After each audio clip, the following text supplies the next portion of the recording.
So how's your other games going? What are you guys running after this? Wicked ones. And after that is only war. Right, how's that going? Terrible sergeant. Oh yeah. Yeah, that one we're all about to die because of continual mistakes we all make. No, not you all. Me all. That's why I threw out there Arcloid likes to throw in extra when he says anything diplomatic. Starts fine, and then all of a sudden, all your children will die. It's like, what? Wait, what? I thought we were being friendly. Yeah. Meanwhile, Wicked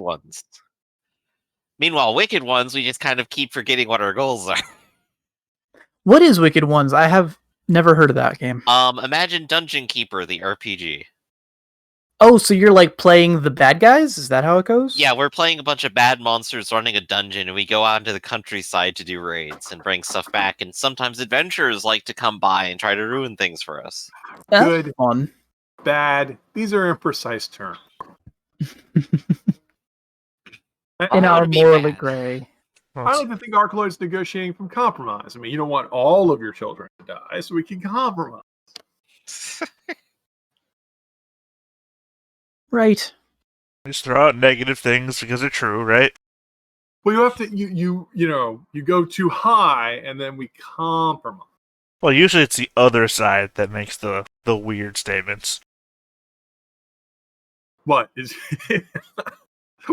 I'm sorry, I'm trying to parse this. The other side makes the weird statements, like having none of your children die. How strange. Again, sterile mule. What children?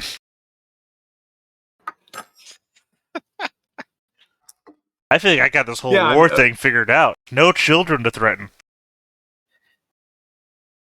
No commitments, no ties to anything. Just wait no until you start children to kill negotiating you with when those you get fickle threat. fae. Look, the only thing I got to worry about is what I can carry on my back.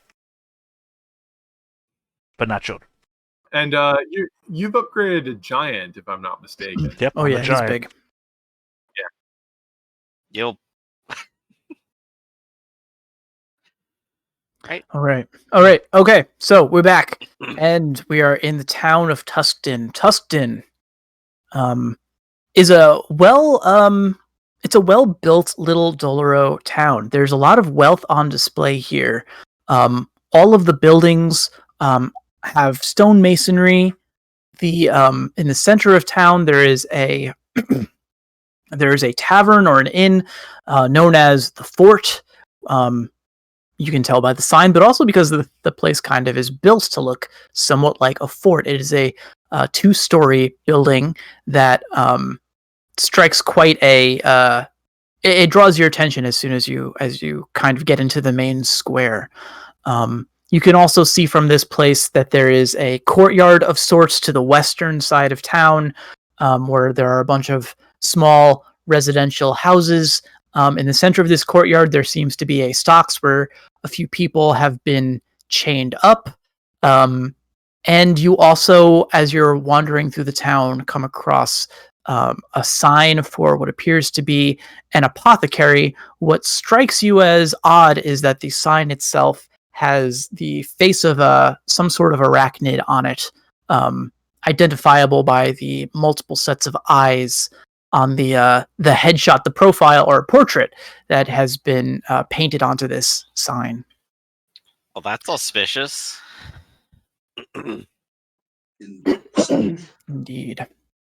So, and behind it all, up on the rise, you can see that past another set of gates, the river house stands overlooking all of it, gleaming beautifully in the midday sunlight.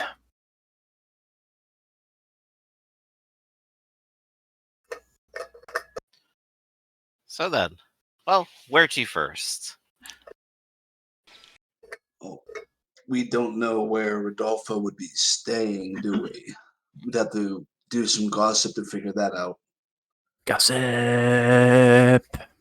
I Sorry. suppose, yeah, let's go talk people up for a bit.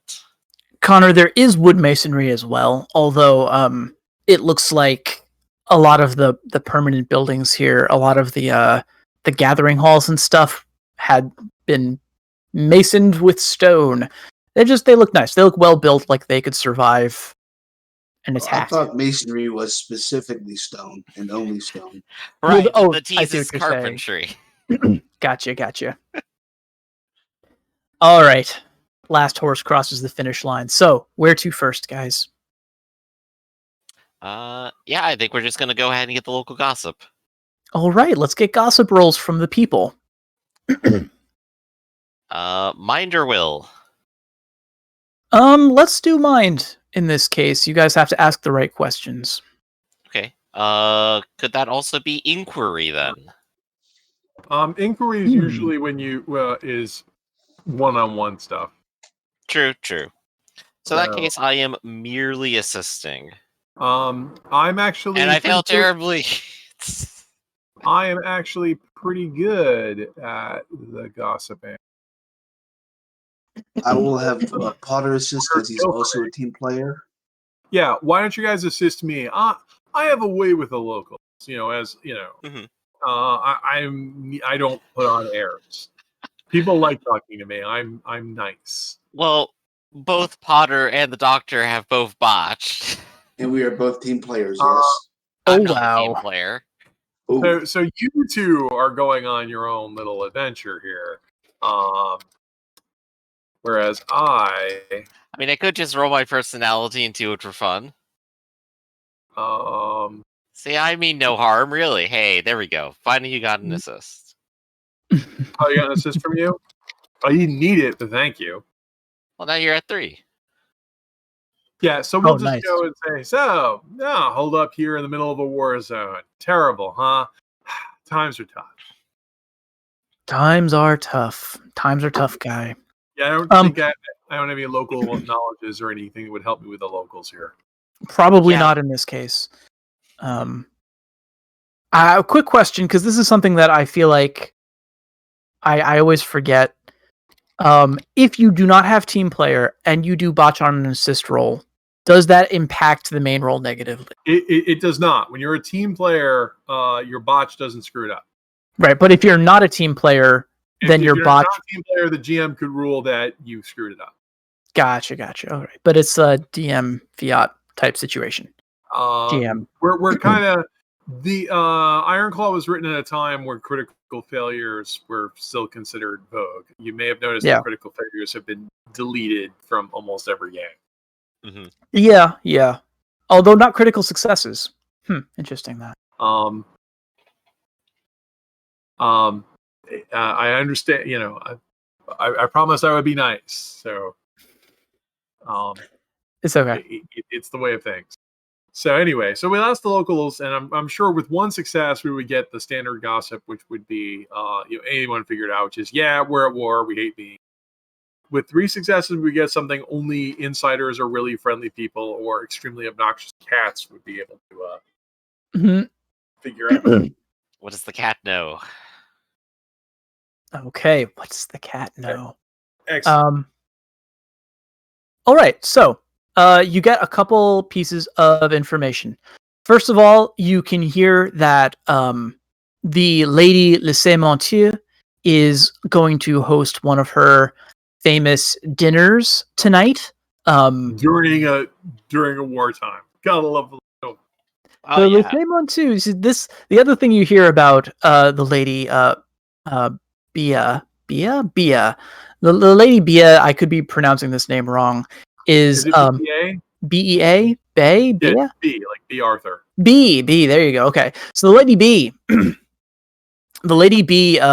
daughter of the Laissez-Mentir, she fancies herself as kind of like a collector of artists and the intelligentsia. Like, she likes to host these dinners that are not...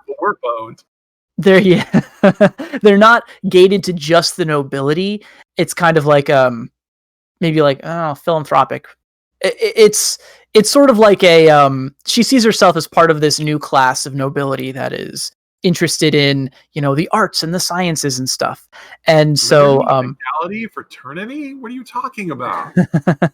Yeah, it's not something that her father Borneo Laissez-Mentir is fully keen on, but this is technically, she's been given reign over this estate and she does with it as she will. You hear some other things too that are interesting. Rodolfo has been also resides here. He has been given permanent residence at the River House. The rumors say that he is, well, officially he is the Lady B's tutor, right? But then the rumors are that there's something untoward going on there, that she has a fondness for him, and because of that, he's allowed to get away with basically whatever he wants. Furthermore, that he might be using her specifically in order to further his own ambitions and raise in position with the Los Semontu family, something that might bear out. Because currently the Borneo, the current head of the family, is here in town visiting. And the last piece of information that you find is as you're talking with people at the Fort Tavern, the bartender is complaining. He says that more and more people have been waking up in the alleys at a loss with lost memories, more than is typical. And of course, given how rowdy things can get, right? Yeah, well, we're not sure if amnesia is a common problem because we've been asking people if this amnesia has been happening for a long time, and no one could recall. No one can recall. Exactly. There you go. Yep. But no, there's been a rash of these things lately. People waking up in places where they probably shouldn't. People who aren't the normal sort who go on a bender and do blackout. Not just the philanderers, adulterers, drunks, and criminals, but the regular folk as well happen to be having these like blackout moments, lost memories. And the interesting thing is many of them report waking up in the alley nearby the apothecaries. Interesting. Well, Sir Connor, it would seem that there's a party, and, well, it'd be a shame if you didn't show up, don't you think? But of course, and as one of the intellectuals, I should fit right in. I wouldn't go that far, but yes. Well, out of character, the not the diplomat, the dilettante and knight errant careers do not have literacy.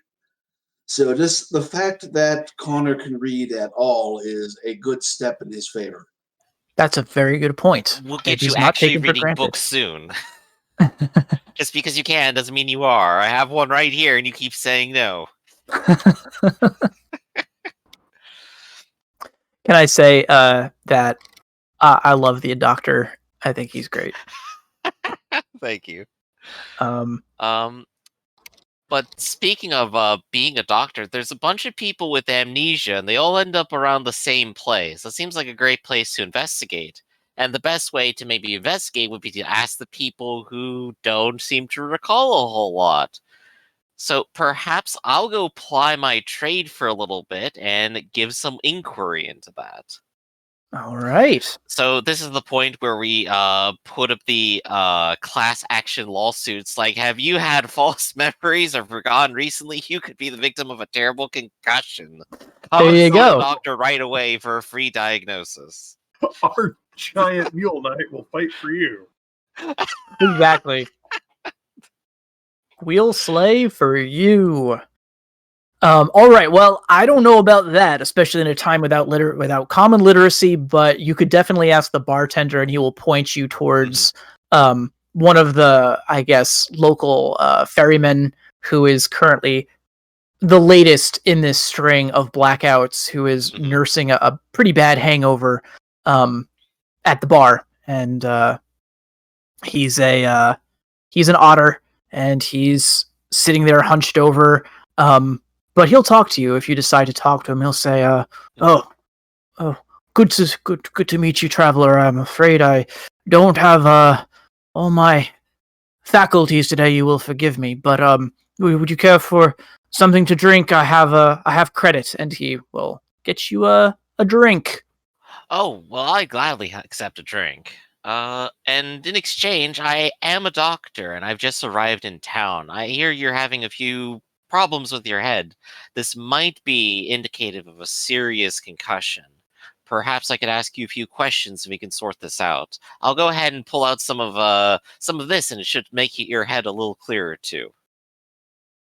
Oh, honestly, I feared that would be the case. Something along those lines. Yes, no, sure. I'll take whatever you have for it. Okay. So at this point, I have 2 tracks I can do. I can roll medicine to see how much I can actually make him feel better or solve the circumstance. And 2, I can ask him questions and also add my medicine into that. Let's do the medicine individually, I guess, because I'd give you a bonus if it works this first roll on your actual questioning. All right. So we Oh, have there 3 you go. successes to treat him in general. All right, no problem. I'll say that in the course of treatment, you see that while he does have a pretty standard hangover, he doesn't seem like he has, like he would have drunk enough to have caused him to fully black out. And you're able to treat his symptoms fairly well. And after, he takes I don't know if it's like a smelling salts or whatever it is that you're administering, he does say that he feels a bit better. So tell me, traveler, what is it that you that brings you here to Tuscan? Oh, well, what brings me here? Well, you see, I happen to travel around quite a bit. I'm from Bruges, actually, but I've recently been a little bit uprooted. I've do daily runs to Bruges, quite a town. Best spot I've seen with these eyes, at least. And I'd have to say, you're a braver person than I. Last time I got onto a boat, it immediately banked upon the shore. I'm not really much of a sailor, it seems. He says, well, the next time you require the services of a ferry, you come and find Bill the Black Coat. Well, maybe eventually I'll head back down south again. I suppose we'll just have to see how fortune takes me, but I'll take you up on that offer. But speaking about this this unfortunate circumstance, what are the things that you remember? What do you remember, and when did your memory begin to fail? Well, I've been thinking about that quite a lot this morning. One moment, please.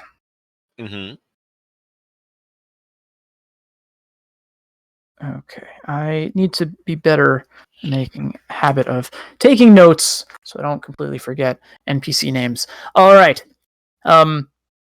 He says, well, I remember tying on a few, as you can imagine, it's sort of a routine for me once I complete a double shift. So I was wandering back towards me house, and I remember seeing figures in the distance. There were 2 of them talking. One, I could have sworn he was monstrous big, something strange about his posture.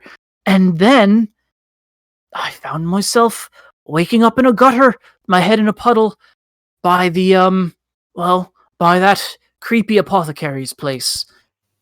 And I can't for the life of me understand why I wouldn't remember more. I wasn't so drunk I couldn't walk myself home. And believe me, I've been there. I know what that's like. If I'd have to say anything, I'd say the illness here is that perhaps you saw too much. Saw Undoubtedly, too a much. blow to the head would do that. But perhaps you could tell me more about this monstrous individual. It seems like that's the standout person here. Did they have dark fur? Would you recognize maybe what sort of species they may have been? I will say, first of all, that your medicine check did not reveal any signs of a blow to the head. Right, I'm just telling him that so he feels totally better. Yeah. He's rubbing the back of his neck with concern. But he says, well, it was quite dark. I do believe he had sort of a hunch, like he was stooped over. The man he was talking to, was he whispering something? I don't know. So yes, he was quite a large, a wide individual with a hunch. That much I can be sure of, but I don't think I could tell you more than that. Large, wide, and with a hunch. Well, I suppose they'd be very distinctive then. It's amazing more people haven't seen someone like that around town then. Oh, I suppose there are folk here that fit that description. Not to say an ill word towards the boar, but they tend to be sort of wide and stocky. But, no, I don't think it was a boar.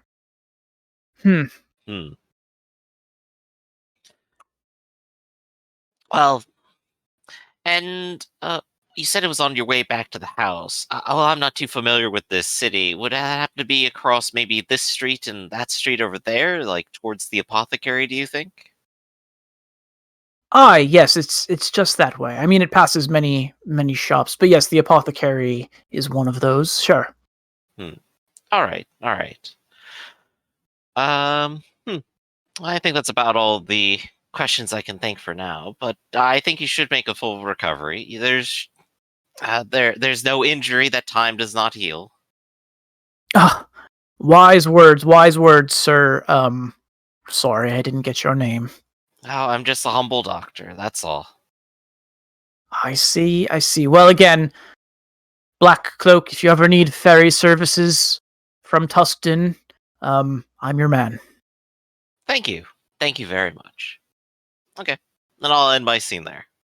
All right. Let's see. Let's pitch it back to Harmon for a minute there. Harmon, I got a question. You said that you're going to camp out somewhere along the road, and I guess the question is for Connor as well. What is Lewis going to do? Is he basically just going to like stick by Harmon for this period of time, or do you want him coming back to you to report? He'll stick by Harmon until something does go down. That way, nothing goes down while he's between places. I like the thought that that's your order. Hey, Lulu, something happens. Run back to me. Harmon gets surrounded by Don't be a 20 hero. Yeah, Harmon gets surrounded by 20 men. Dude runs off. Oh, okay. Well, to be Just like, fair, he doesn't have any sort of combat skills. He's just a good woodsman. Hey, me and him were on the same boat. We both have no combat save. There Ride you go. life to the end. I'm like you. Okay, well that answers my question. All right, so Harmon, while you are finding yourself a place to camp, do you have any input on this? Are you going to be like? Well, you mentioned Are it's you a trying to forest. stay off the? Yeah, Yeah. there's forest, there's cover. You could be someplace where people wouldn't immediately see you from a league away. Well, yeah, I mean, somewhere not extremely visible by the road, but I mean, probably making some sort of a lean-to, like a fallen tree, a bunch of branches and whatnot with leaves. I don't carry a tent with me. I'm just making something where I'll be covered from the elements. Gotcha. I think Lewis probably has some experience with this as well, so he can help you out, or make his own lean-to that's just like impeccable. So yeah, anything's So, better than I make. I'm not good at this. I'm usually part of a unit or something when I fight. We're not using this shit. I'm just doing it because I'm out here by myself. Totally. Well, you pick up some helpful tips from Lewis, who seems to be, getting more at ease with the situation, and with you, and trying to make small talk here and there. And it is as this is happening, as you guys have sort of like set up your camp for the evening, there's you hear something large moving through the underbrush, probably just out of view. It seems like it's headed. It's not on the road. It's within the forested area, and it seems to be headed back in the direction of your mouse friend Nell, the fisher. It's large enough that I would say it could be bear, but with the connotations that come from a bear in our world, not necessarily a bear in a place where bears are people. But yeah, something quite large. Larger than a dray. Larger than a dray. Certainly taller than a dray. Do I hear like bipedal foot sounds? Or Bipedal would foot you say sounds, yes. quadrupedal? Yeah. No. It's definitely Not something a large spider. Got it. bipedal. Not a large, no. And yeah. And I think, you know what else? I have to imagine that hooves sound considerably different than like non-hooves, especially when you are crunching through the forest. So I'm going to say that by your best guess, this is a hooved animal that is stomping their way through the underbrush.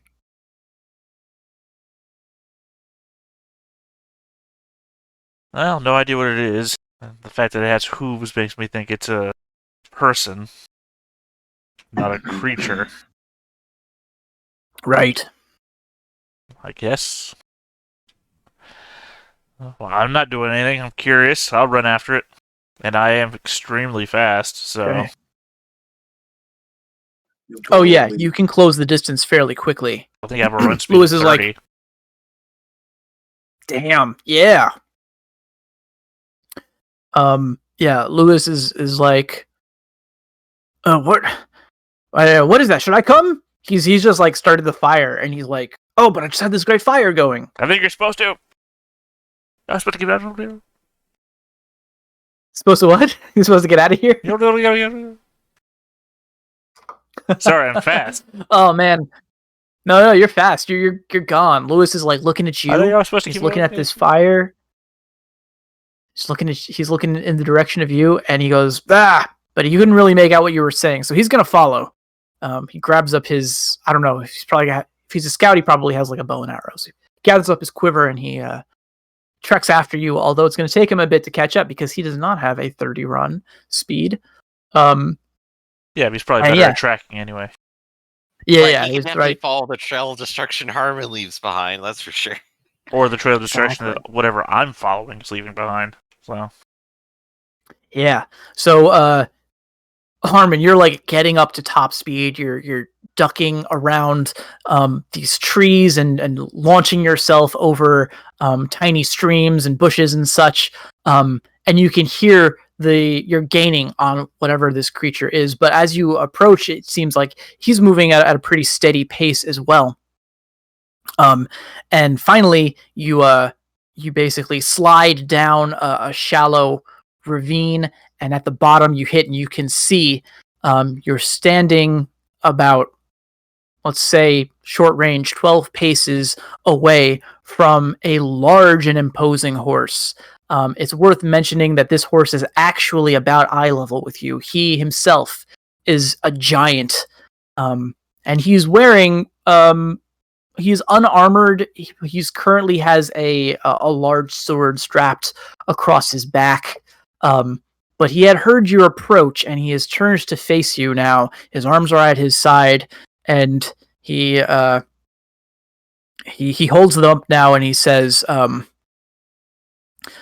he holds one hand up. He puts the other one on the hilt of his large sword, and he says, I have no quarrel. Why are you following me? Curiosity's sake, for the most part. I assume you're the horse that I heard about? Took down 6 Doloro soldiers? I've done many crimes in the service of the Avoirdupois, but... No, I don't know 6 Doloro soldiers. I didn't ask what are you doing doing them. I here? said you took them out. Like, physically, not like on a date. Oh. Yeah, no, he looks confused. He says, like, I've done no harm to Doloro, not in at least several months. Oh, that's disappointing. You have me confused with someone else. Well, I was hoping that you would be some sort of, I don't know, supreme combatant or, skilled fighter. Having heard tales of looking at him, is he a Does he have a dark countenance to him? Does he? Yeah, he has black fur, a black mane. He's got like a white patch over one eye. And he could definitely fit the description of a giant dark horse. Right. Yeah. So I've heard of someone that sounds like you, and that they were a very skilled combatant. Well, when I served for the avoirdupois, I was a terror on the battlefield, but I have left those days behind me. So, the one that you seek no longer exists. I'm just trying to live in peace now, and I would not bloody my sword on a stranger looking for the thrill of the fight. But literally, 6 soldiers earlier today claimed that a dark, giant horse took them down, and you're saying that that did not happen. Yeah, he's looking more confused now, and he seems to he's breathing heavier, and he says, "You lie, you're lying." And he draws his sword now, and he seems like he's adopted a stance, like he's ready to attack. Oh yeah, of course. No, I draw my shield and my sword. You've made it a matter of honor, sir. All Say right. what you will about the truth, but you called me a liar. He says, "I know not what deceit this is, but I won't stand for it, not anymore." And he's going to take a charge at you. We'll say that I don't know. Do we want to bust out the battle map here? No. No, let's I'm just a do giant, and he seems to be a melee fighter. It doesn't matter. We're going to be in each other's face. it. Exactly. I will take the moment to scream, Jeremy, or whatever your name was, do not interfere. Right. And on the rise behind you, Lewis is looking down and out of breath, and he sees this. His eyes just go wide, and he's just like, "Oh, yeah, all right." And he kind of like takes a few steps back. He does have his bow out, but it seems like he will acknowledge your warning or your command there. Let me just pull out my stat block. And then, of course, Louis says, Heelman, don't die. So you say his name was... you say my name in his words was Heelman? Heelman. Heelman. Armman. Well, see, I didn't know if you were going to go with heel as H-E-E-L or H-E-A-L. Okay. Basically the opposite of Harmon, because you got his name wrong. He's going to fuck with That's you. right, you can call me Harmon, but with an O. All right. Well, so this horse is. I'm assuming he's going to take the first attack because he's moving in, right? Yeah, no. I mean, he seems to be initiating this. I was declaring a matter of honor, and he seems to be so angry that he's going to attack me, which really is not proving his point. Right. Exactly. So, yeah, he seems confused, almost berserk or enraged, but he charges you. And as he closes within 2 paces, he's going to swing this sword at you with strength and his giant trait. It's going to be 3d8 and a d12. Well, giant just means that he can attack at range. It doesn't actually grant you any bonus to attack. No, you're right. I'm getting confused because to have giant, you need a d12 body, right? Right. So that's where that's coming from. But you're right, it's not coming from the giant. Oh, trust me, if it gave me a bonus to attacks, that would be even better, but it's not, so don't. Yeah. We're both giants. All right. It gives us okay. nothing but the ability to attack at even range.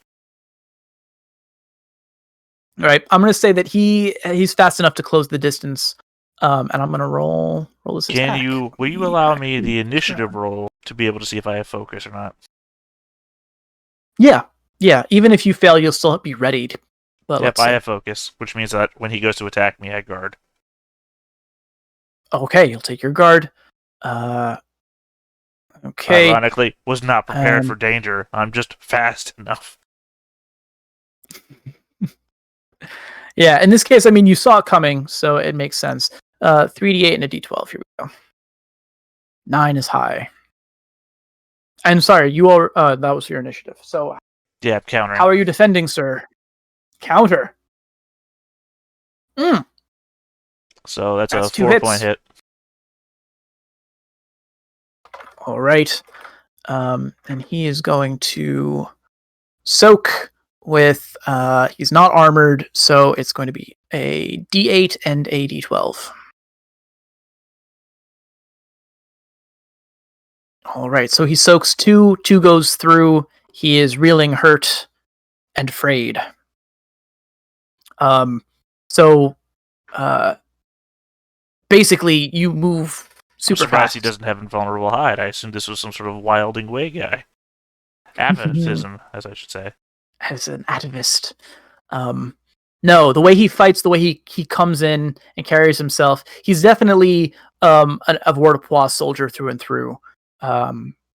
Larger than your average Vortipois, but certainly he's coming from that school of combat, and you would recognize that.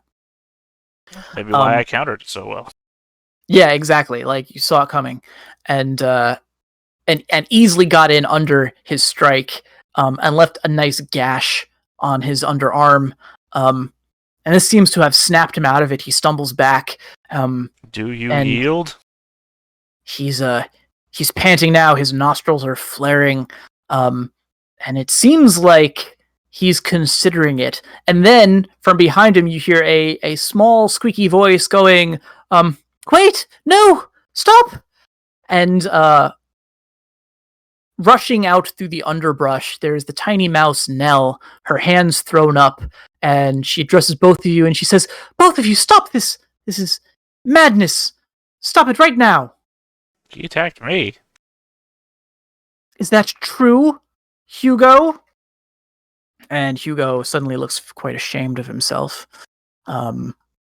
He will drop his sword, and still has one hand over the wound in his side, and he'll say, "He was lying. He was telling lies." I asked you a question. Well, I may have responded rashly. I'm sorry. Apology accepted. He nods. He says, I was just on my way back, Nell. I apologize for the lateness. I was trying to clear my head." And she says, "Well, that's quite all right. Why don't you come back to the shed? I have food for you. In fact, this kind sir helped me bring it when my miserable Dre refused to. Perhaps, I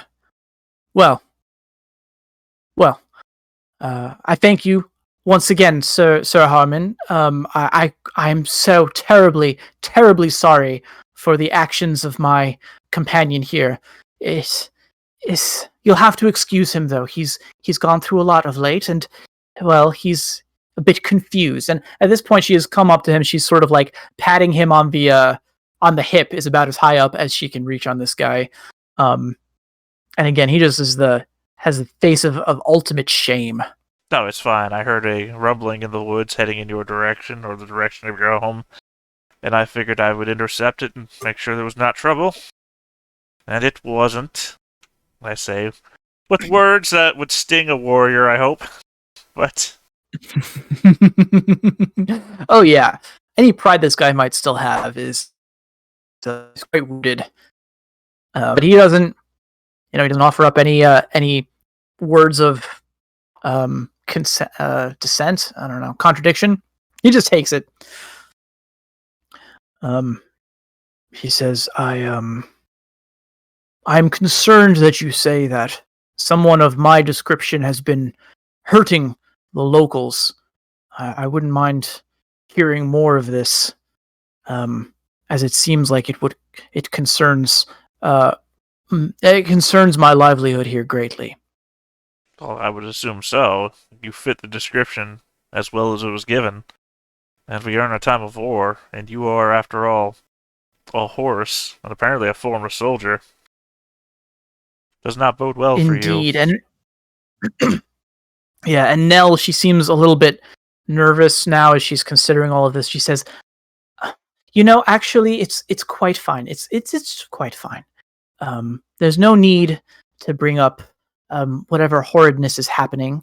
The interests of nations have nothing to do with us simple folk now.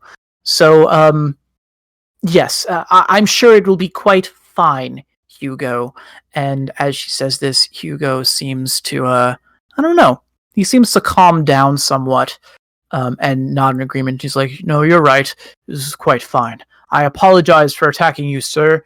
It was an error in judgment on my part, and I hope I did not inconvenience you overly much. And she says, yes, once again, I apologize on behalf of Hugo. If there's anything I can do for you in the future, Harmon, please let me know. But I should take him back now. He's been staying with me. And she sort of takes him by, like, she wraps her whole hand around his pinky finger, and she tries to sort of, like, lead him. Can I ask you a question, Miss Nell? Yes? You ever heard of a man called Rodolfo before? Oh, Rodolfo, you say? No, I can't say that I have. I don't get to travel much beyond beyond the local woods here and the town. I have no supernatural and I have no insight. You can still just roll mind if you'd like. Oh, yes, my worst of stats. I mean, does a scout have eagle eyes? Can he peer down from the hilltop and see that she's lying? Sure. Yeah, because that's exactly he how I might, saw that but he's playing kind of out. staying out. Oh yeah. All right. Okay. Well, yeah, you can't help but believe her, and as a result, you probably also feel like, although it seems incredibly unlikely, or a huge coincidence that this guy Hugo seems like he's not the type to go around burning things down either. So, yeah, yep. She says, nope, can't say is that I have. I gotta wonder if the best way to go about these things is like, when I roll bad, is not to say the thing that I think is a lie and I'm rolling for, but to say, hey, you know, whatever you're thinking, you think it's true. Yeah. I mean, listen, this is the insight issue, right? Where it's like, I want to see if they're lying. I rolled terrible, so if you say that they aren't lying, then I pretty much know that they are. Well, I don't even mean it from that perspective. It's like, I'm only rolling because I think they're lying.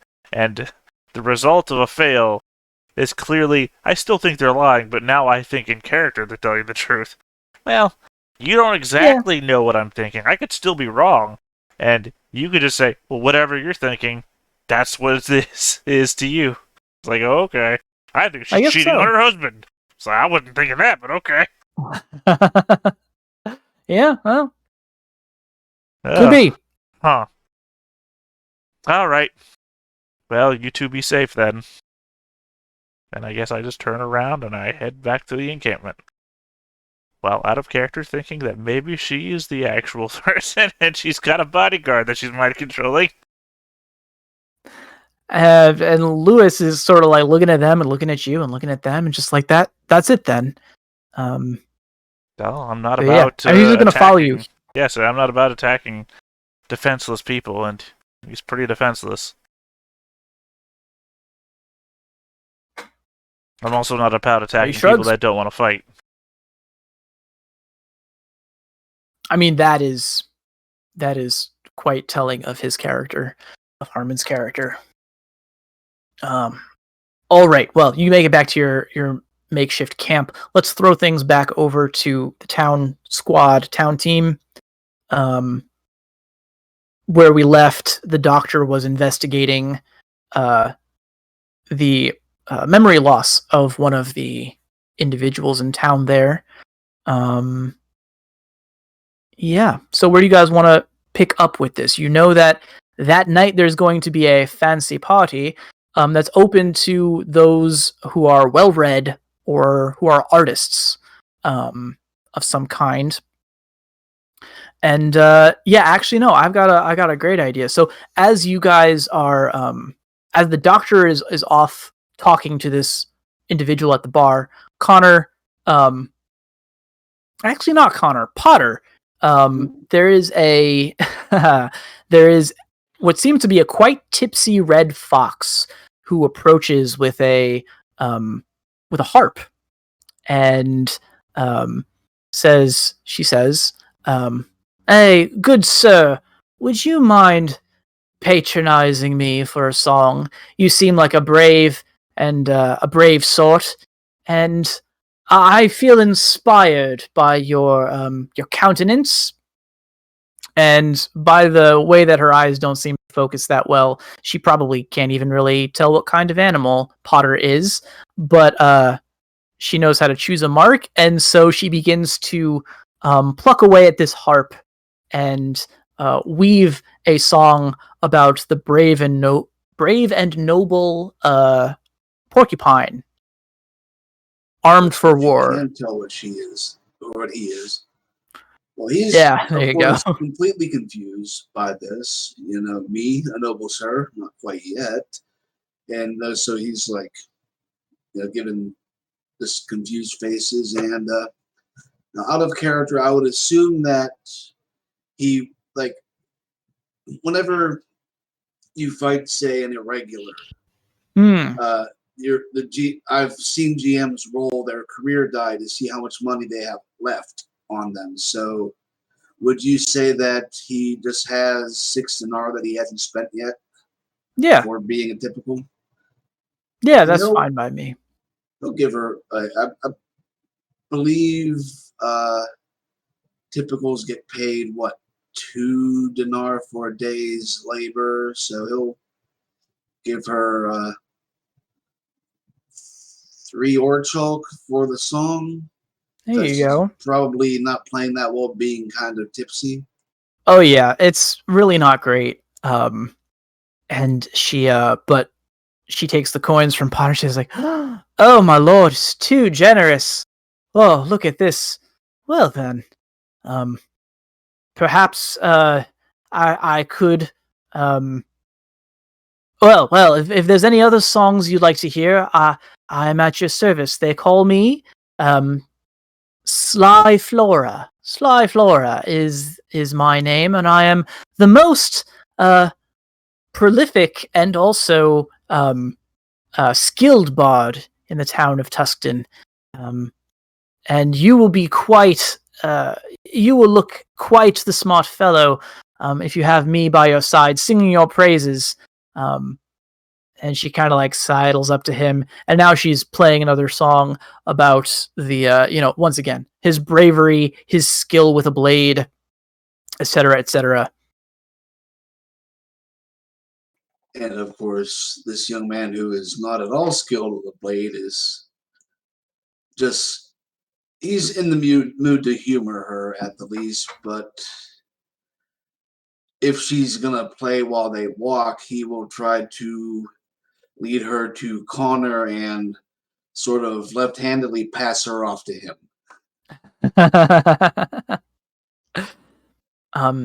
Yeah. Like if I was trying to avoid this totally out of character, I would have had him get led to say anonymous just for the comedy value of that.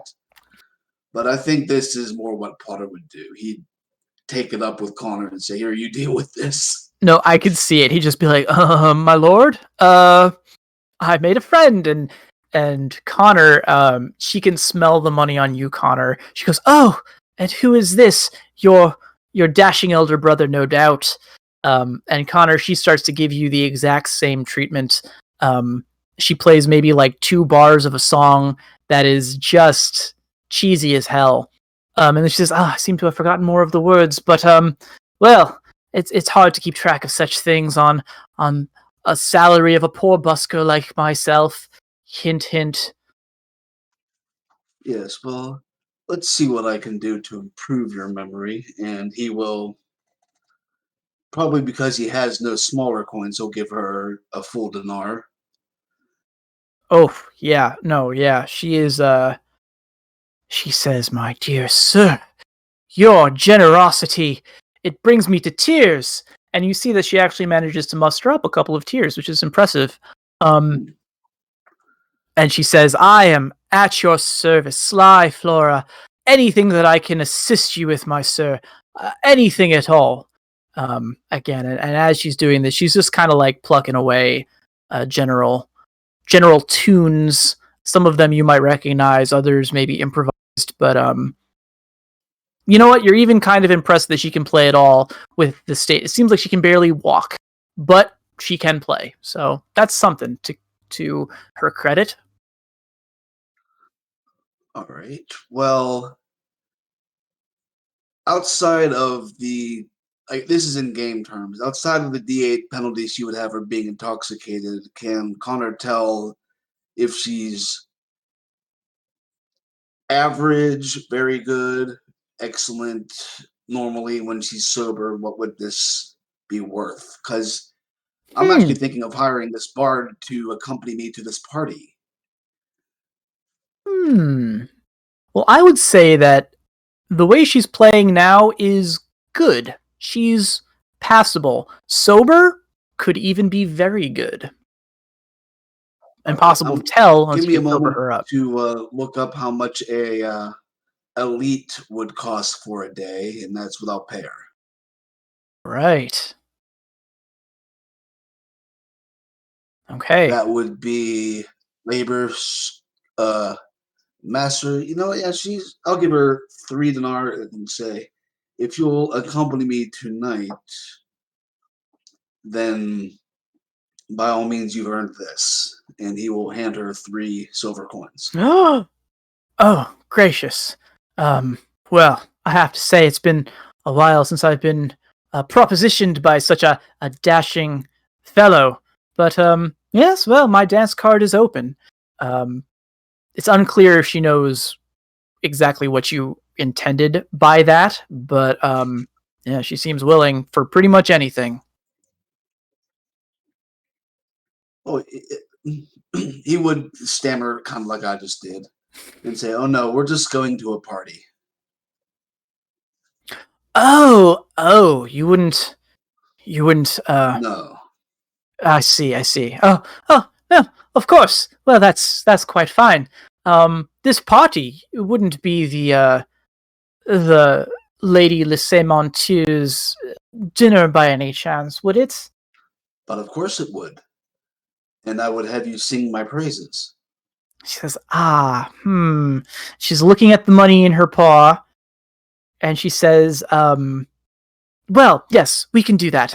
Quite all right. But I require, well, if I'm going to be entertaining such high society, I shan't do it sober.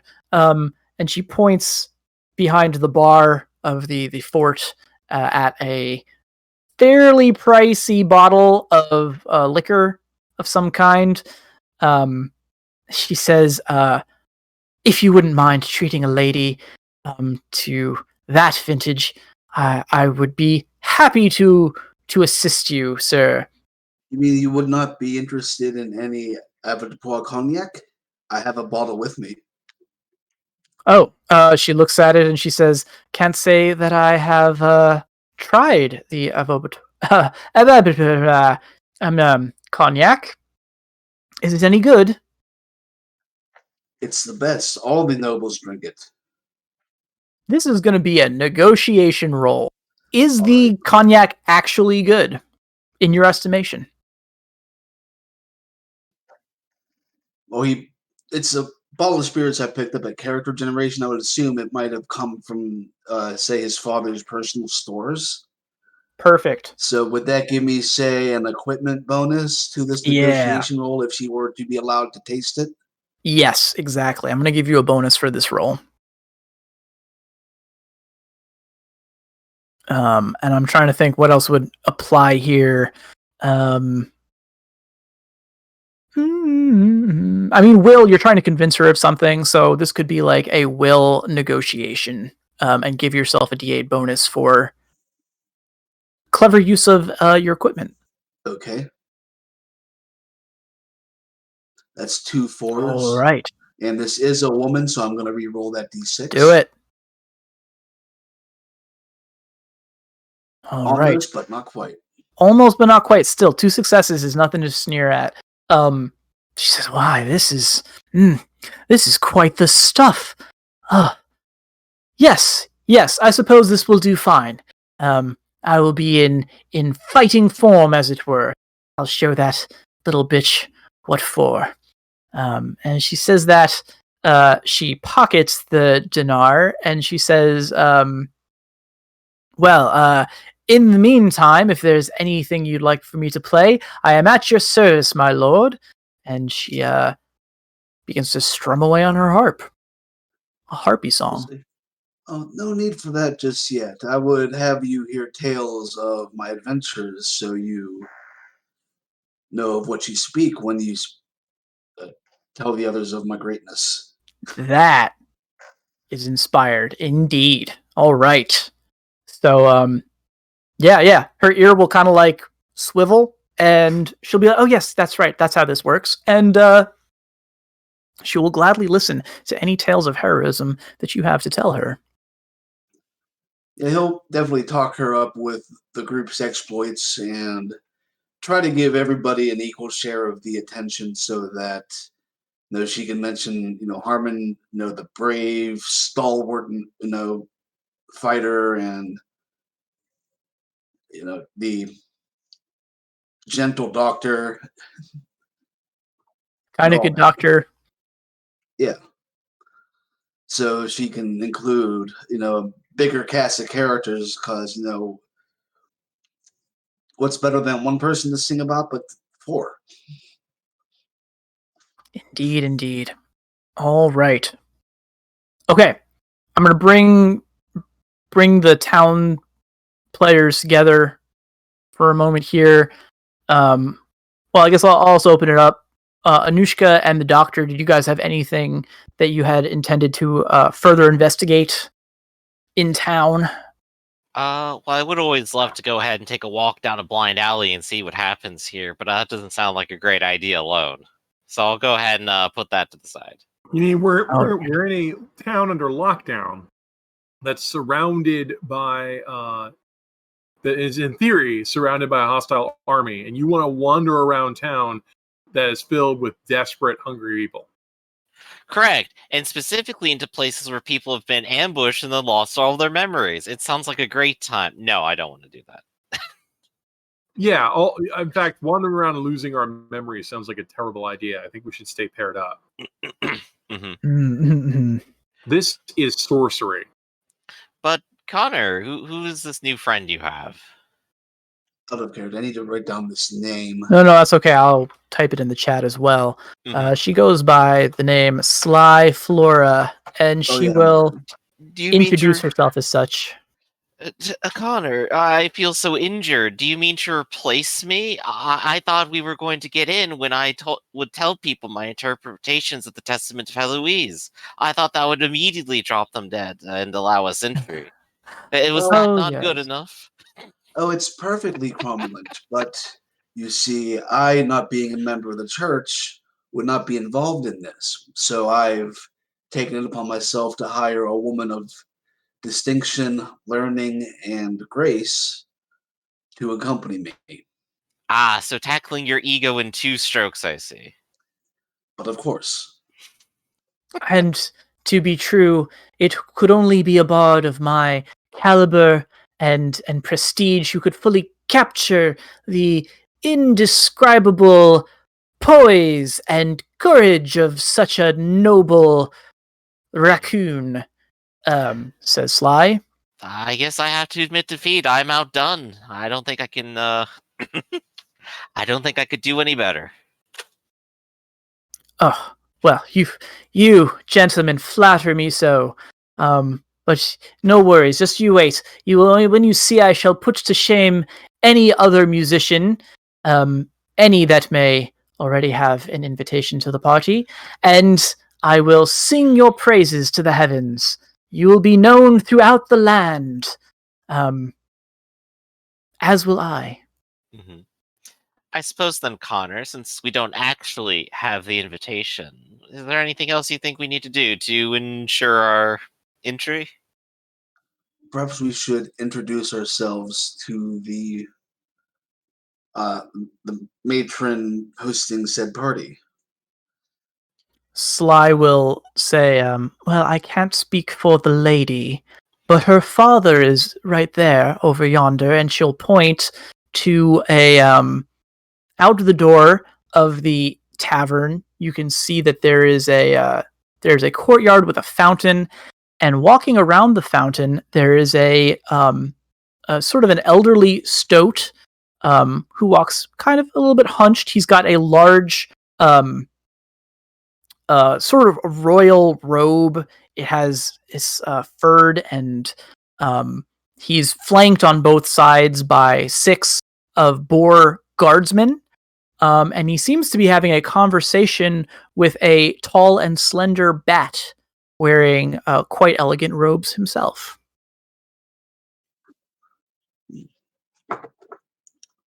Well then, excuse me. Let's say we introduce ourselves. Come, Doctor. Okay. There's one thing I want to buy, so I'm going to go ahead and buy it. Yeah, you will have had time. What are you buying? Rich clothes. Ho ho, all right. I now look fancy and proper for a party. Wait, Fancy and proper. So you've given up your name and any chance of title, but you That's also dress like a pimp. Well, it's the occasion. You'd stick out less at a party than he would if he was just wearing his... There's a fine dress that I saw while I was in town. Do you want that as well? Yes, I do. All right, I will spend 18 dinar on you. You now have rich clothing. And also, I shouldn't, even though Rafferty is cynical like this, Anushka would be extremely excited. There we go. Now we look nice and proper. I finally look as pretty as I feel. Sadly, I don't have rich clothes nor enough free cash to get them, so it looks like I might have to spend my ransom money on. You're a noble. Didn't you come as part of your trappings? No. Huh. Okay. Knights don't get them. Whoops. Congratulations. Your entourage looks better dressed than you do. Well, not for long. I'll just have. Well, while Potter was dealing with Sly Flora before they got to him, I guess he could have been shopping for some better clothes. Sure. So, is this worthy of tapping wealth or no? Ooh. I mean, I'd say wealth gives you 2 free expensive items when you pick it up. So yeah. Well, you'd probably pick up noble clothing, which would be expensive and more fitting. So yeah. Yeah, so I think I'd say 1 noble clothes would be worth 1 tap wealth, I guess. it would be. This is interesting. I feel like I keep getting hung up on wealth because I think the way that we use it sometimes is as like a catch-all. It is an influence gift, right? And one of the considerations here is that you guys are sort of in enemy territory. I'm not sure if your noble clout would carry here. True, because I mean, our countries are only at war. I'm sure both sides will respect our banking notes. Right, that's my thinking. And I understand, and it seems like a small thing to get hung up on. The only reason I'm really thinking about it is because of wealth. Like, yeah, right. Just because I want to understand better how this gift works. Just to play devil's advocate, because I always take the opposite side of any argument, because I'm contrarian, and I hate that, but I am.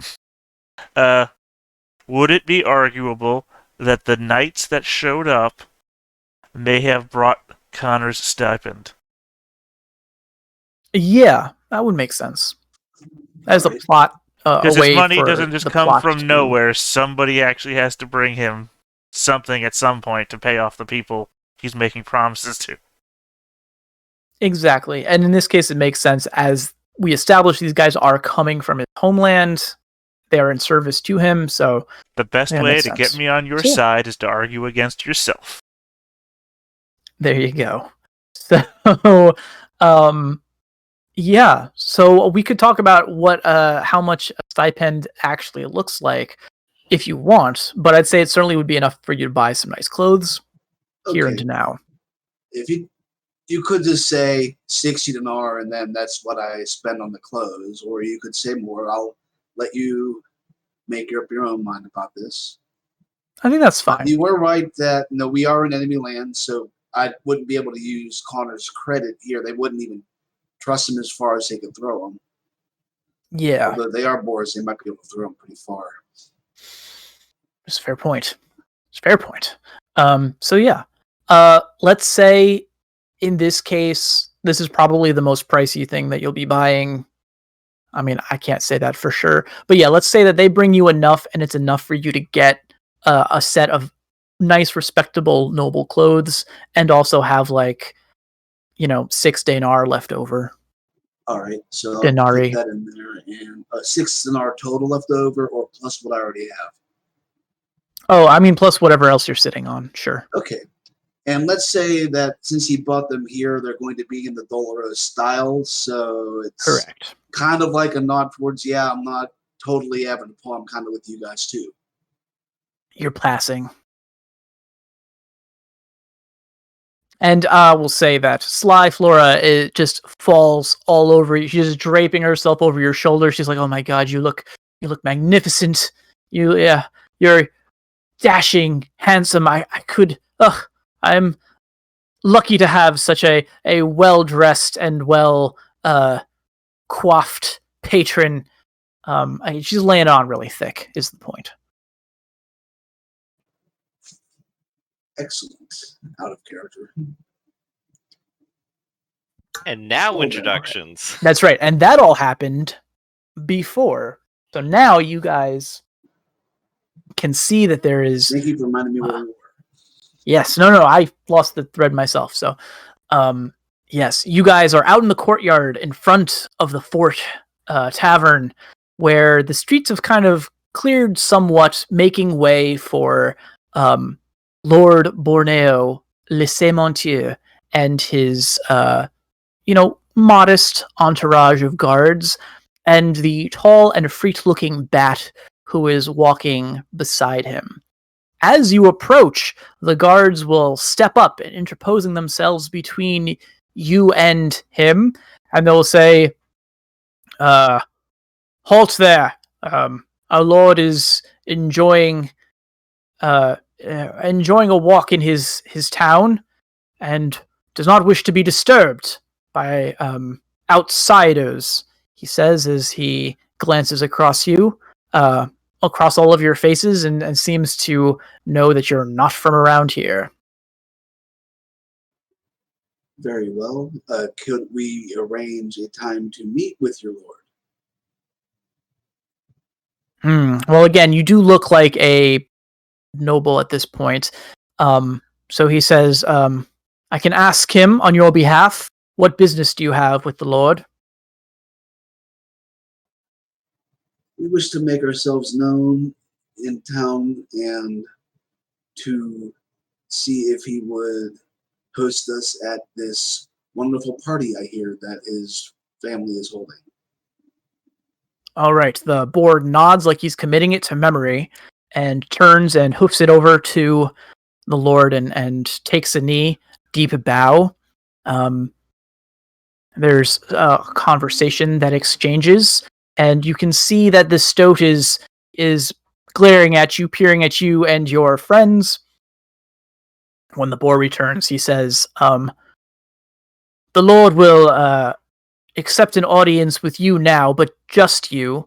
The rest of you, please vacate the streets while our Lord is taking his stroll." And yes, yeah, he was going to say something about keeping your weapon sheathed or surrendering it, but in matters of nobility, I think that would be incredibly rude to even suggest. So, yeah, he'll say, "Connor, you, but everybody else, PC and NPC alike, they say you'll have to wait here." Okay, we'll just step out of the way. Nobles talk. Go talk. Although because we are meeting noble on their land, Connor will take his various weapons and hand them over to Potter to hold. Nice. Earning so points. He doesn't appear armed, and in this guy's face. Cool. Good thinking. All right. When you approach, the stoat says, "Hail, traveler. I see that I trust you did not meet any trouble entering our gates. No trouble at all. Yeah, no trouble at all. He looks over and he says, "No, why the sour face, Rodolphe? This, we are in the presence of nobility. Show some respect." And Rodolfo does give you kind of like the full bow, and says, "Pardon me, sir, I know not from whence you hail." I am Connor Levere de Ecrevis. I understand that both of our lords we are vassal to may be at war, but that has nothing to do with us now, does it? Oh, does it? Well, what is your business, Connor de la Crevis?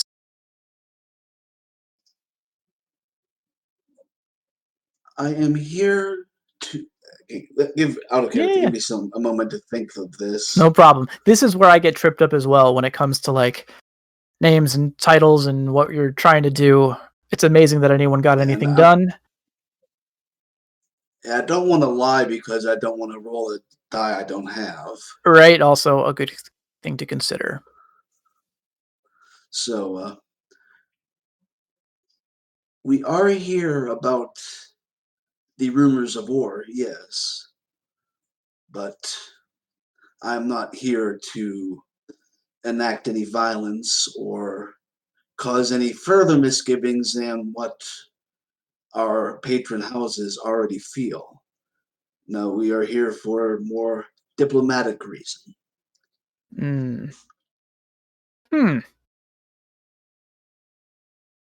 Indeed. Diplomacy. I see. Well. And so, what is it that you proffer? I am lord of the Liore region. My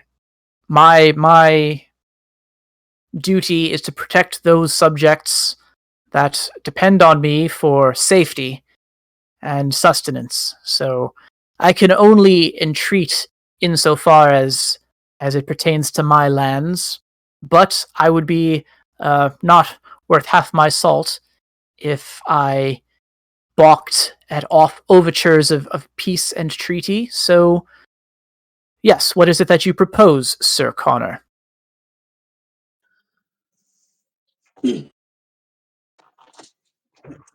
I'm so bad at this. I'm sorry. Nah, that was good. I mean, challenge.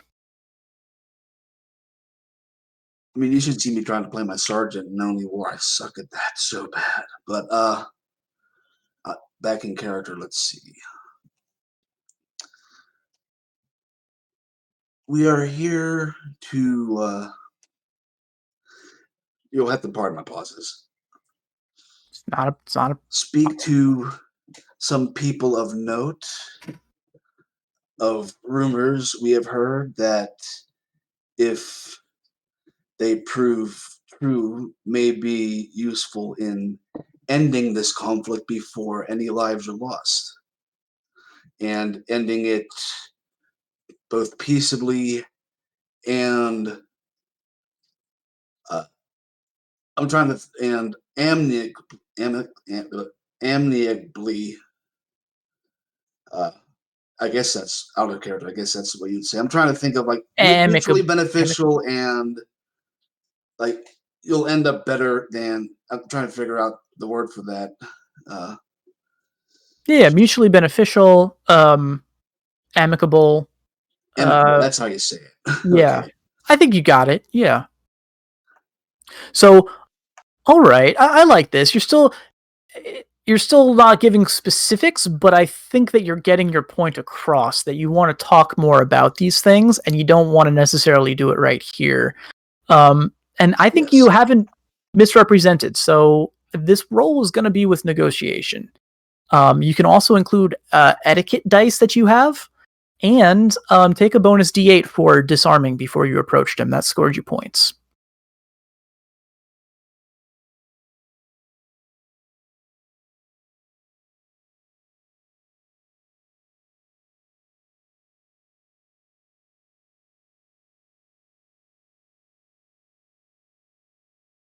Oh, high roller. Nice. Okay. So, as you are saying this, that you have this, you have a theory, you have information that might allow people to resolve things amicably. Rodolfo, again, the tall bat at his side, his eyes narrow.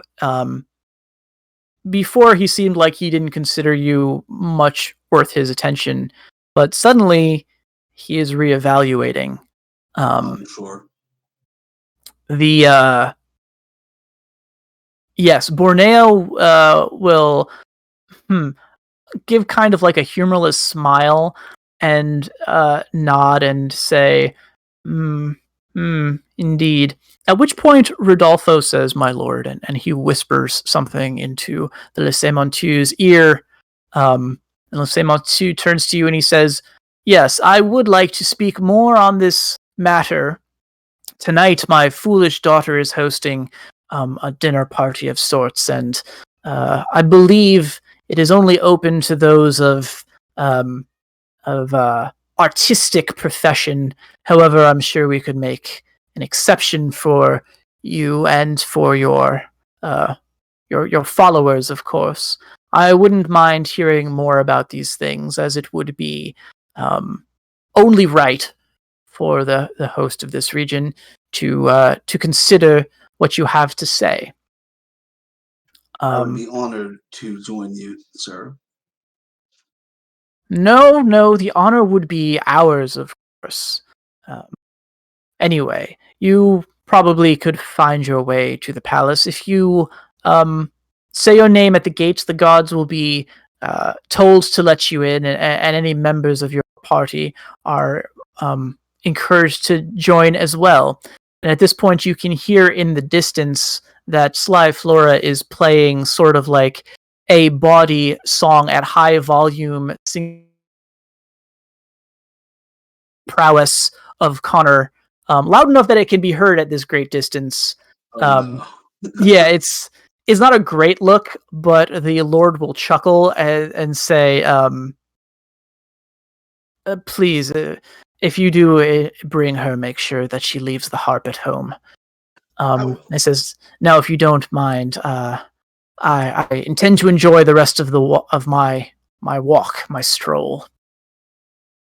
But of course, thank you for sparing the time to speak to me.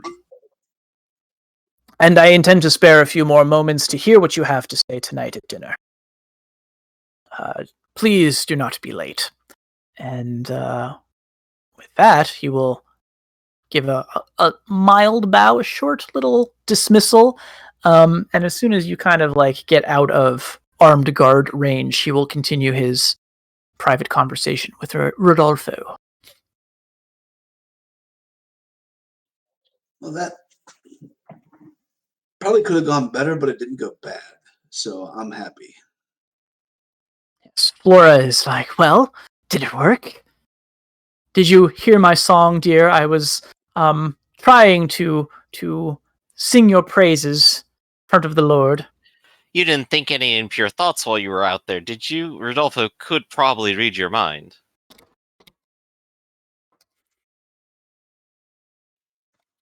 Well, would I out of character? I don't think Anonymous heard the name, did he? Or were they speaking hushed or? Oh, Yeah, yeah, good point. That's true. You couldn't have heard I have from no where you idea were. if it's Rodolfo yet. There we go. Right. Sorry, assumed information. Right, so people could yes, be reading your mind at did any hear, time. and he said that your singing voice was so pure that the harp almost spoils it. And he requested that you leave it at home so that your singing voice can be heard all the more clearly. Damn, Connor, that's diplomatic as shit. You know, I bet Potter could probably fashion up a megaphone for her. So everyone could hear at a far distance, especially if she was forced outside. Sly, it's hard to tell, but she's blushing. She says, "Oh, sir, you are too kind. Of course, whatever, my dear Connor, whatever you require of me. And then she kind of does like a low curtsy. And then when she looks up at you, she's like, "Do you have any more of that cognac?" And you can tell that she's sort of she's sort of trembling a little bit at the prospect of performing without her harp.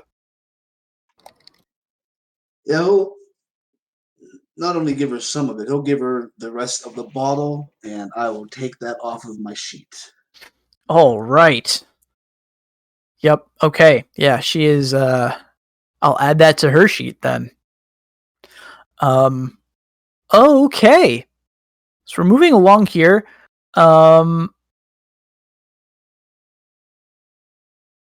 Next up, you guys are basically going to be going to this party, I assume, unless there's other things that you want to try to take care of beforehand. Oh yeah, is there a bathhouse or a barber? There is a barber, yes. Yeah, I gotta get cleaned up. Yeah. I mean, Oh, yeah. Yeah, we all should probably do that. We've been trudging But through out of mud. character, I need to use the restroom, so I'll be right back. Do you guys, before you go, Ark, do you want to just take another $5? I guess he's already gone. Do you guys No. He's already Want to gone. take a short No, I'm break? still here. No, I'm still here. Another short break while I get my notes in order? Okay. Sure, short break. All right. And we make ourselves pretty. It'll take longer for some of us than others. Hmm. Wait, I did I woke up. close XSplit? Or what? Oh no, I was looking for XSplit so I could put a offline thing on. Gotcha. I should look into that. That'd be good to have. Anyway, I'll be right back. Okay.